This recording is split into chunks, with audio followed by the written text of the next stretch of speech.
Hello team, welcome to another ATP Geopolitics video with myself, Jonathan MS Pierce. This is a Ukraine war. Well, it's not really, it's a bit of everything. It's a US politics breaking news update. I'm sure most of you will have heard about this, but I thought I'd cast my, throw in my tuppence worth of opinion. What has happened? Well, quite incredible. To set the scene, let's just go back a few years and remember how much of a controversy there was around Hillary Clinton sending emails on a non-governmental server, right? That was seen as career-ending. Court cases were threatened and whatever. This was terrible. Fox News went absolutely nuts over this. Oh my goodness, she used an email that was not a government on a government server, and therefore, you know, the security of X, Y, and Z could have been compromised. Well, we've just had a situation where a whole host of bigwigs in the US government, I mean, we're talking the Vice President, J.D. Vance, we're talking the Secretary of Defense, Pete Hegseth, we're talking Secretary of State, Marco Rubio, we're talking about Director of National Intelligence, Tulsi Gabbard, we're talking about National Security Advisor, Tim Walz, we're talking about Deputy Policy chappie, Stephen Miller, and a bunch of other people, including John Radcliffe, and also a CIA chappie who can't be named for operational security reasons. So this is a serious bunch of people, right? A serious bunch of people. They were talking about, they were discussing, also sharing details of weaponry and timings and sequence of events and all sorts, discussing strikes on Houthis in Yemen, right? So this is an actual kind of operation where they're talking about whether it's got a green light and what to do about it, and et cetera, et cetera. This group of people were discussing this on Signal, right, which is a non-governmental app. This is not a secure system in the way that such conversation, you know, it should be hosted, one would think, on a really secure government platform. But this wasn't. This is way worse than lock her up, lock her up, lock her up, Hillary Clinton and her emails. This is way, way worse. So if you were, why was it worse? Because with this group, so that's bad enough that these guys were discussing on Signal, right? Lock her up, lock her up. These guys should all be locked up. If you were one who advocated that for Hillary Clinton, then you advocate that for all of those people, all of those people. But it's worse because I think it was Mike Waltz who added a journalist, an editor from The Atlantic onto the Signal group. One presumes quite by accident, whether they thought that he had the same name as someone that worked in some office or some agent or whatever.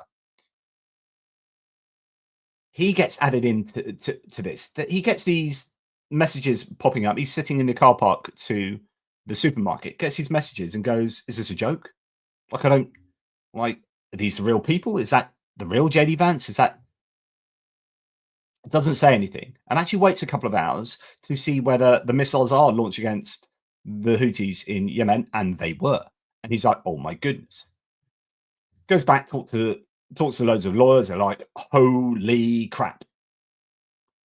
And then sort of leaves the group after this all happens. And of course, when you leave, I don't even know, but when you leave a Signal group, it announces to everyone, this person has just left. No one appeared to bat an eyelid about him leaving, whether they just thought he was, as mentioned, someone from someone's department who should have been in on the conversation, even though it shouldn't be in a conversation taking place on Signal.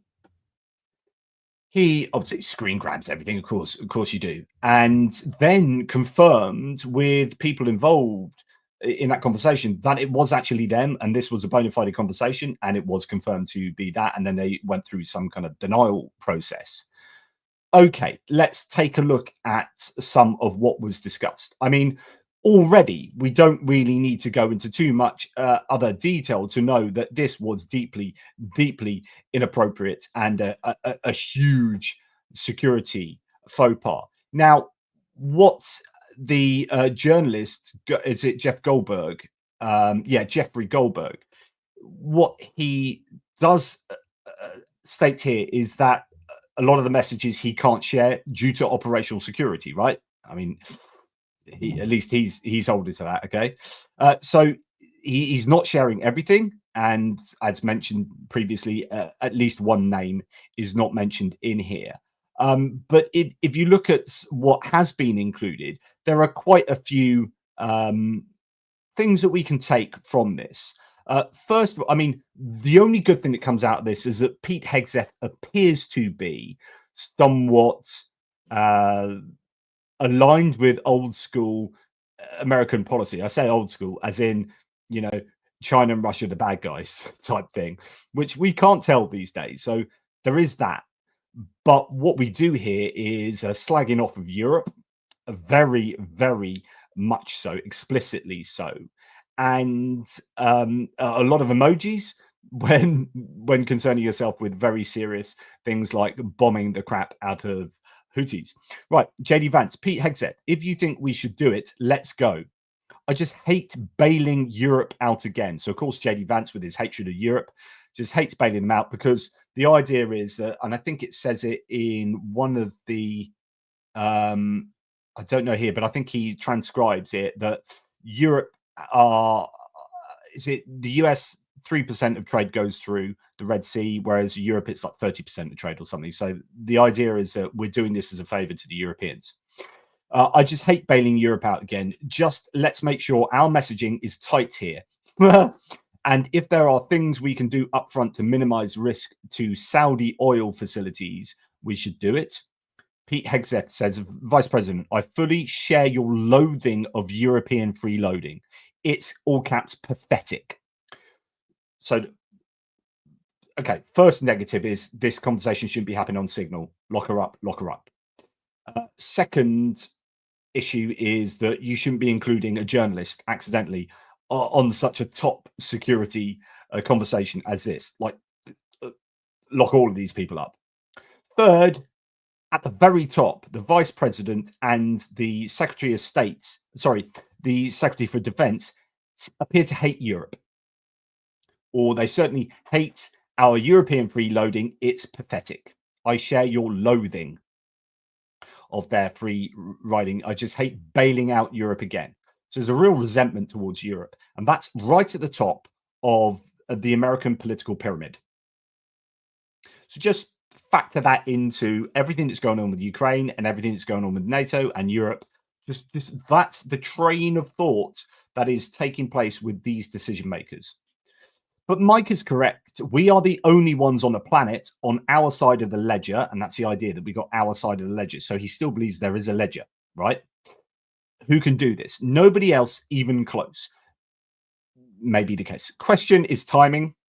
I feel like now is as good a time as any. And given POTUS directive to reopen shipping lanes, I think we should go. But POTUS still retains a 24 hours of decision space. Then we have what's presumed to be Stephen Miller, chipping in. As I heard it, the president was clear, green light, but soon make clear to Egypt and Europe what we expect in return. So they want something back for doing this. This is real transactional nature that we see in American politics at the moment. We also need to figure out how to enforce such a requirement, i.e. getting something back from the Europeans and the Egyptians. E.g., if Europe doesn't remunerate, then what? If the US successfully restores freedom of navigation at great cost, there needs to be some further economic gain extracted in return. That is a real eye-opener as far as American transactional politics is concerned. But actually, rewind. I don't know if this is the case, but you could speculate from this that, as I heard it, the president was clear, green light. Now, I don't know if that means that the president's given us green light, therefore you should go for it. So this is almost like an order, but it's hearsay. Like, does this mean Stephen Miller has given Pete Hegseth the green light to go and make these strikes?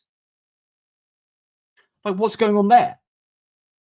Or is he reflecting that the president has given that order elsewhere to the military command? But then why is Pete Hegseth being told by Signal?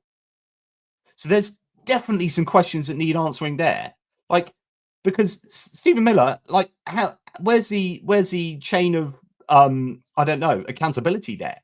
Like, oh yeah, the president said fine. Yeah, he's going to blow. Oh, I've just been on the blur to the president. He said, yeah, blow up London. Yeah, I'm pretty sure he said London. Yeah, it was London. Yeah, so go for it, Pete. Yeah, you got the green light to blow up London. It's like, really? Are we doing this on Signal? Pete Hegseth then says, agree. Then there's lots of discussion and analysis, and then further talk about these messages. I'm going to just go back down to just these kind of emoji interactions. Excellent, John Ratcliffe. A good start. Mike Walls, fist bump, American flag, fire. MAR, who would that be? Marco Rubio. Good job, Pete, and your team. Mike Walls, the team in Mal did a great job as well. Steve Miller, great work, all powerful start. And then later on, I think there are loads more sort of, oh, you don't have it here. There are other releases. I don't know if you can see them. Maybe I can see other images. I don't know if there are other images, but there are other ones that have been released of like loads of emojis and sort of strong arm and flags and prayer hands and all sorts. So yeah, lots more that you can read in this article. I'm just going to come down to the end. I'm just making sure that there aren't some other bits that I should include from here. It's an authentic message chain. It's kind of been verified. I've never seen a breach quite like this. It's not uncommon for national security officials to communicate on Signal, but the app is used primarily for meeting planning and other logistical matters, not for detailed and highly confidential discussions of a pending military action. And of course, I've never heard of an instance in which a journalist has been invited to such a discussion. Conceivably, Waltz, by coordinating a national security-related action over Signal, may have violated several provisions of the Espionage Act, which governs the handling of national defense information. According to several national security lawyers interviewed by my colleague Shane Harris for this story, Harris asked them to consider a hypothetical scenario in which a senior US official creates a Signal thread for the express purpose of sharing information with cabinet officials about an active military operation. He did not show them the actual Signal messages or tell them specifically what had occurred. All of these lawyers said that the US official should not establish a Signal thread in the first place. Information about an active operation would presumably fit the law's definition of national defense information. The Signal app is not approved by the government for sharing classified information. The government has its own systems for that purpose. If officials want to discuss military activity, they should go into a specifically designed space known as a sensitive compartmented information facility, or SCIF. Most cabinet level security officials have one installed in their home or communicate only on approved government equipment, the lawyers said. Normally, cell phones are not permitted inside a SCIF. So these guys are clearly operating on a cell phone. That's obviously how they're going to be doing this, one presumes. And not only that, but I'm just moving you guys over to there. Hopefully you can all hear and everything. But yeah, they're clearly operating on a phone and not on the government SCIF. This is just completely wrong on many counts. So normally cell phones are not permitted inside a SCIF, which suggests that these officials were sharing information about an active military operation. They could have been moving around in public. Had they lost their phones or had they been stolen, the potential risk to national security would have been severe. Hegseth, Ratcliffe, and other cabinet level officials presumably would have the authority to declassify information. Several of the national security lawyers noted the hypothetical officials on the Signal chain might claim that they had declassified the information they shared. But this argument rings hollow, they caution, because Signal is not an authorized venue for sharing information of such a sensitive nature, regardless of whether it had been stamped top secret or not. There's another potential problem. Waltz set some of the messages in the Signal group to disappear after 1 week and some after 4. Now, you might think this is me talking. You might think that's a good thing. You know, get rid of this. So no, there is no evidence of this on Signal. But actually, that's exactly wrong. So with government communication like this, it has to remain in order for there to be accountability, for things to be able to be checked retrospectively, so on and so forth. So that raises questions about whether officials have violated federal records laws. The text messages about official acts are considered records that should be preserved. Quote, under the records law applicable to the White House and federal agencies, all government employees are prohibited from using electronic messaging applications such as Signal for official business, unless those messages are promptly forwarded or copied to an official government account. Jason R. Barron, a professor of the University of Maryland and former director of litigation at National Archives and Records Administration, told Harris, quote, intentional violations of these requirements are a basis for disciplinary action. So in other words, every single one of these people should be expecting disciplinary action. Additionally, agencies such as the Department of Defense restrict electronic messaging containing classified information to classified government networks and/or networks with government-approved encrypted features, Barron said. Several former US officials told Harris and me that they had used Signal to share unclassified information and to discuss routine matters, particularly when traveling overseas without access to US government systems. But they knew never to share classified or sensitive information on the app because their phones could have been hacked by a foreign intelligence service, which would have been able to read the messages on the devices. It's worth noting that Donald Trump, as a candidate for president and as president, repeatedly and vociferously demanded that Hillary Clinton be imprisoned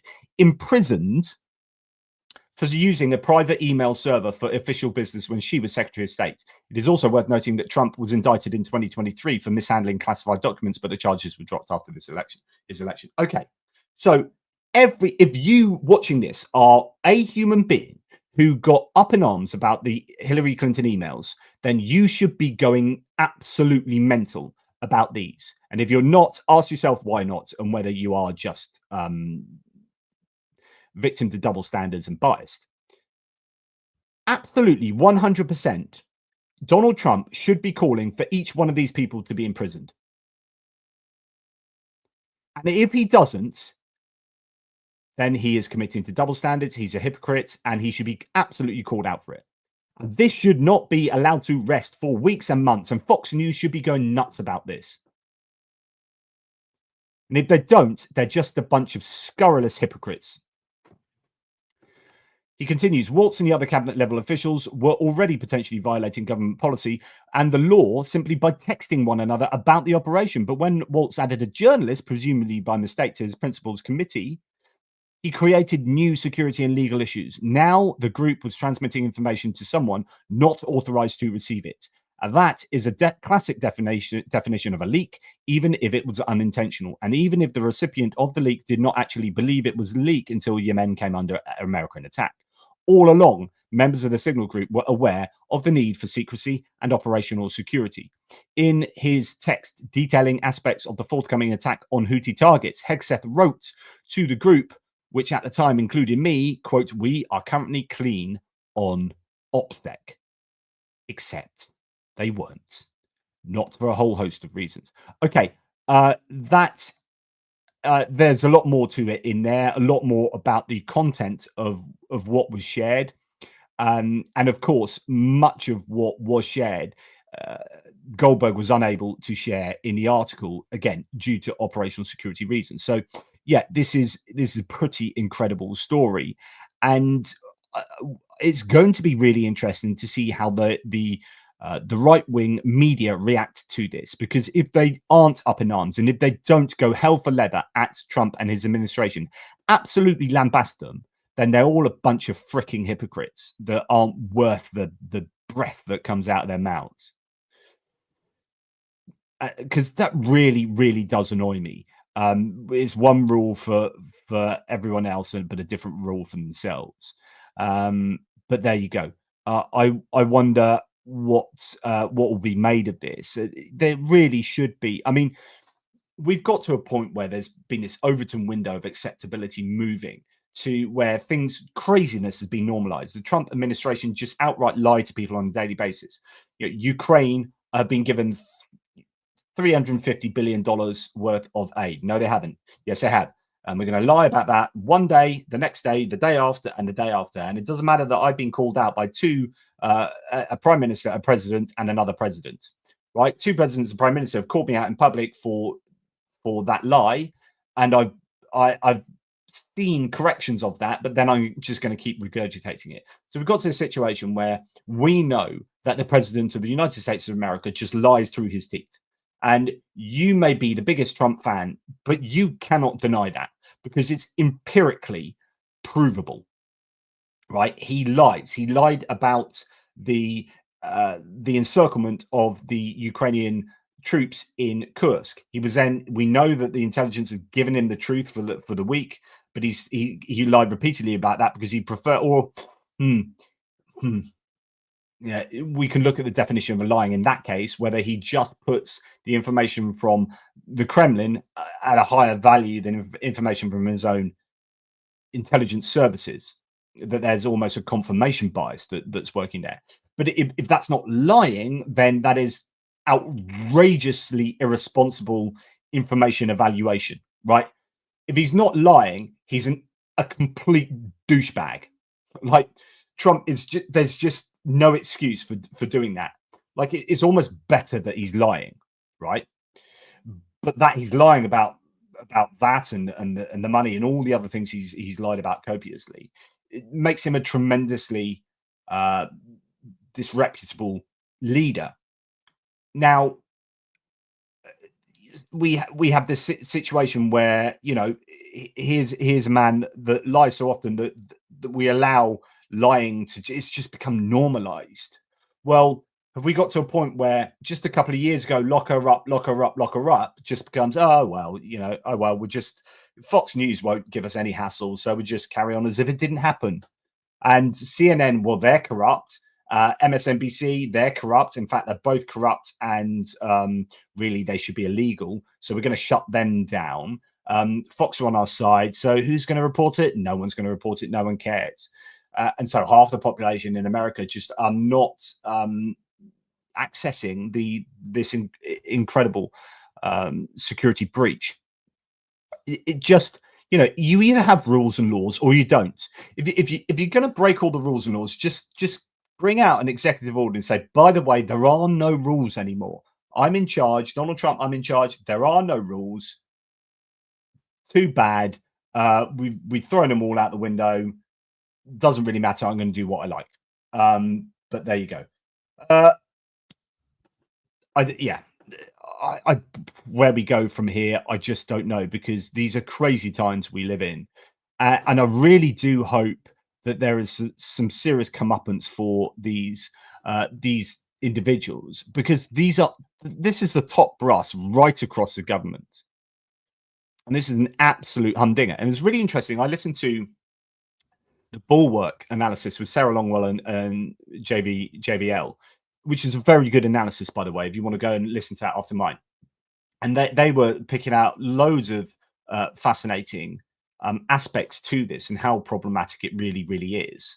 And I've probably missed out a load of points about how troubling this whole incident is for national security, for politics, etc., etc. One thing they did say is, holy crap, we're just 8 weeks into this and the whole thing is just freaking chaos. Like from start to finish, like I'm reporting to you daily on the crap that's going on with negotiations with Ukraine, that Steve Witkoff doesn't know his arse from his elbow, right? He doesn't know his oblast from his freaking pickled chutney. And he's as a billionaire real estate agent has been thrown into doing negotiations over the future of a country with the Kremlin and the FSB. You're thinking, well, that's just stupid. And then you look at all the nominees that the people have been put into these positions, many of whom we've already been talking about. And you think, well, that's crazy. And then you think of all the stuff that's going on that Doge is doing, the sacking of nuclear missile maintenance people, then rehiring them because you realize that was insane. Sacking the people responsible for Ebola safety, then rehiring them, sacking loads of people in the IRS, and then finding out that could cost the Treasury $500 billion, and then just doing all these insane things. And it's just pure, unadulterated chaos, just absolute chaos going on. And you're thinking, this is insane. And then you realize you're only 8 weeks into it. There's only 8 weeks gone. And this insanity is just, and something that JVL was saying, and Sarah Longwell, that this is arguably the tip of the iceberg. In other words, this problem is one problem we've seen. This is above water. That's the tip of the iceberg, but that's 1/9 of the problems that are probably there. How many other things are going on Signal? We're already hearing that Doge they're not even an official government, and they're going up tearing up people's livelihoods. Effectively, they went into the United States Institute for Peace, which isn't even a government agency in a way they're allowed to. They literally broke in and took loads of records, and you're like, well, that's illegal. It's literally illegal, but that's what Doge is doing. And so there's just this insanity that's taking place that's almost become normalized, because so much of it is happening that if it's not normalized, then we are desensitized. Well, yeah, somewhat desensitized to it all, because so much is happening, which is being pummeled, and our body and our minds, they can't take any more of this. And it's tiring. It's tiring for people like me to try and keep my, keep abreast of everything that's going on, to try and to understand it all and cogitate on it, and let you guys know. It's absolute craziness at the moment. Who knows what the next week is going to have in store for us, not just with regard to this incident, but then you've got, of course, the negotiations with Russia over Ukraine, and with Ukraine over their own future. Thank you, Kevin Forst. I really appreciate your support there. You are an absolute legend. Mitch Mazarol, 46 more exciting. This is it, Mitch. This is it, mate. 46 more exciting months ahead of us. And I laugh, but people are losing their jobs.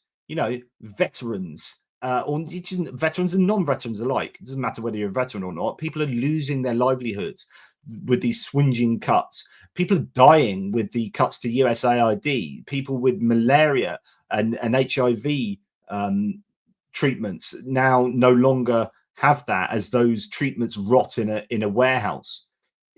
This is horrific stuff. So I laugh, but it's almost. I remember when one of my boys, he has his challenges, but particularly when he was younger, when he was in trouble or whatever, when things were bad or embarrassing, he would always laughing like it was this kind of weird reaction he would have that was completely out of place. But we understood that was his just way of coping. This is it. Like I'm laughing because, goodness me, what else can we do? I could cry. What could possibly go wrong, says Mitch? Well, don't tempt fate, my good man. Don't tempt fate. I'm sure there's an awful lot more that could go wrong. But anyway, that's I guess enough from me. It's like the Muppet Show. Just a shame that this is a real situation. That's probably enough for me for now. I just thought I'd hit you with that breaking news bit, because otherwise it would just fly around in my head, and I'd be watching TV with my missus, and I'd just be thinking, oh, I've got to talk about this. I've got to talk about this. And then she'd be like, what's on your mind? What's on your mind? Go on, bugger off. Anyway, I appreciate all of you guys. I will be speaking to you tomorrow at length. There is a pinned comment, I think, in the live chat. Benny Pie's put that up there to prompt people towards the fundraiser. We're almost there. It's fantastic. It is the NAFO combined fundraiser with the Ukrainian and Roman Trocomets. That's there for you. Thank you very much to Johnny Nedregard. Really appreciate that. Remember to hit the like, absolutely. And then JJ here with a comment. It's so ridiculous. It almost seems intentional. However, it really is just complacency and arrogance. I mean,